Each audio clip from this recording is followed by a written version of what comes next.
everything back. लेकिन परमेश्वर सब कुछ वापस लौटा रहे हैं. Amen. Amen. So this was a little part of what happened, but all the friends left. But Jesus is the biggest treasure that I found. और ये थी जो मेरे साथ घटना घटी कि मेरे सारे दोस्तों ने मुझे छोड़ दिया, लेकिन यीशु मेरा सबसे कीमती खजाना है जो मुझे मिल गया. Amen.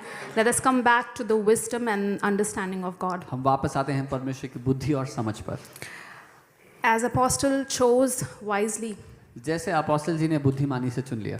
I just want to encourage all the young people here to choose your friends, your life partner wisely. मैं सारे जवानों को ये बोलना चाहती हूँ, अपने दोस्तों को, अपने जीवन साथी को ध्यान धरकर चुनना. Ask God to give you that fear of God. Ask God to give you that wisdom that comes from the fear of God. प्रभु से मांगना कि वो आपको अपने वो प्रभु का भय दे और उसके भय के द्वारा जो बुद्धि आती है वो दे. You know, your current decisions will determine your future. आपके आज के निर्णय आपके भविष्य को तय करेंगे. Whatever you will choose today, जो कुछ आप आज चुन रहे हो, you are going to reap, the harvest of that. उसकी फसल आप आने वाले दिनों में So काटोगे. choose wisely. इसलिए ध्यान से चुनना. Choose your friends wisely. अपने दोस्तों को ध्यान With रखकर whom चुनना. you are sitting, with whom you are talking. किसके साथ उठते बैठते हो, बात करते What हो. is the influence that they are having upon you? उनकी जिंदगी का क्या प्रभाव है आपके ऊपर.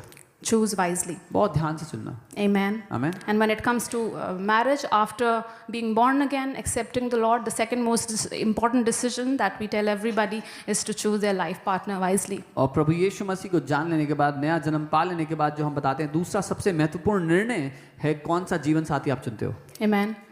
Choose the person who fears the Lord, एक ऐसे व्यक्ति को चुनो जो प्रभु का भय who मानता है, walk in the fear of the Lord, जो प्रभु के भय में चलता है, who honors God. जो प्रभु का आदर करता है. And that should be the number one criteria of girl and boy. और लड़की और लड़के दोनों के लिए सबसे प्राथमिक बात होनी चाहिए चुनने के समय. Everything else comes later. बाकी सारी बातें बाद में आती हैं. Everything else. बाकी सब कुछ. When me and Apostle were getting married, जब मैं और अपोस्टल जी की शादी हो रही थी, we didn't tell anyone, but he was out of job. हमने किसी को नहीं बताया, पर वो उस समय नौकरी नहीं कर रहे थे. He had no job.